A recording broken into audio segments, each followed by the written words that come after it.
தமிழ்நாடு நிதிநிலை அறிக்கை 2025-2026 எல்லாருக்கும் எல்லாம்.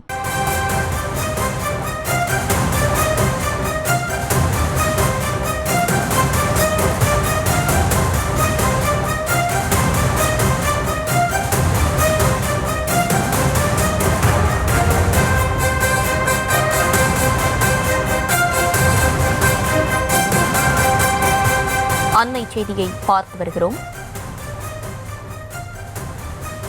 தெற்கு ரயில்வேயில் உதவி லோகோ பைலட் பணியிடங்களுக்கான 2ஆம் கட்ட தேர்வு வரும் மார்ச் 19ஆம் தேதி அன்று நடைபெறவுள்ள நிலையில் தமிழ்நாட்டை சேர்ந்த 90% தேர்வர்களுக்கு தெலுங்கானா மாநிலத்தில் மையம் ஒதுக்கீடு செய்யப்பட்டுள்ளதாக வரும் செய்திகள் அதிர்ச்சி அளிப்பதாக எதிர்க்கட்சித் தலைவர் EPS தெரிவித்திருக்கிறார். அது தொடர்பான அண்மை செய்தியை பார்த்து வருகிறோம். விரிவான விவரங்களோடு இணைகிறார் செய்தியாளர் லதா.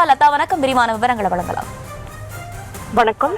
தெற்கு ரயில்வேயில் உதவி லோகோ பைலட் பணியிடங்களுக்கான 2ஆம் கட்ட தேர்வு வரும் மார்ச் 19 அன்று நடைபெற உள்ள நிலையில இதற்கான மையம் தெலுங்கானா மாநிலத்தில் ஒதுக்கீடு செய்யப்பட்டிருப்பதாக வரும் செய்திகள் அதிர்ச்சி அளிப்பதாகவும், மேலும் தமிழ்நாட்டிலேயே ஒதுக்கீடு செய்யுமாறு மத்திய அரசை வலியுறுத்துவதாகவும் குறிப்பிட்டு ஒரு பதிவு ஒன்றை எதிர்க்கட்சித் தலைவர் எடப்பாடி பழனிசாமி வெளியிட்டிருக்கிறார். அந்த வகையில் அவர் வெளியிட்டிருக்கக்கூடிய பதிவில், தெற்கு ரயில்வேயில் உதவி லோகோ பைலட் பணியிடங்களுக்கான 2ஆம் கட்ட தேர்வு வரும் மார்ச் 19 அன்று நடைபெற உள்ள நிலையில் தமிழ்நாட்டை சேர்ந்த 90% தேர்வர்களுக்கு தெலுங்கானா மாநிலத்தில் மையம் ஒதுக்கீடு செய்யப்பட்டுள்ளதாக வரும் செய்திகள் அதிர்ச்சி அளிக்கிறது என்று குறிப்பிட்டிருக்கிறார். மேலும் 1000 கிலோமீட்டருக்கு அப்பால் சென்று தேர்வு எழுதுவது தேர்வர்களுக்கு மிகுந்த சிரமத்தை அளிக்கும் என்றும், மேலும் இதுபோன்ற குளறுபடிகள் ரயில்வே உள்ளிட்ட மத்திய அரசு பணிகளில் தமிழ்நாட்டை சேர்ந்த இளைஞர்கள் அதிக அளவில் சேர வேண்டும் என்ற உந்துதலை குறைத்துவிடும் என்பதையும் மத்திய அரசு உணர வேண்டும் என குறிப்பிட்டிருக்கிறார்.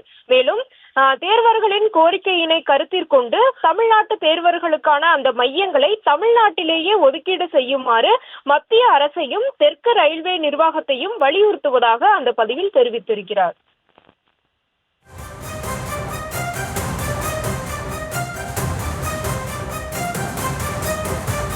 விவரங்களை வழங்கியமைக்கு நன்றி லதா.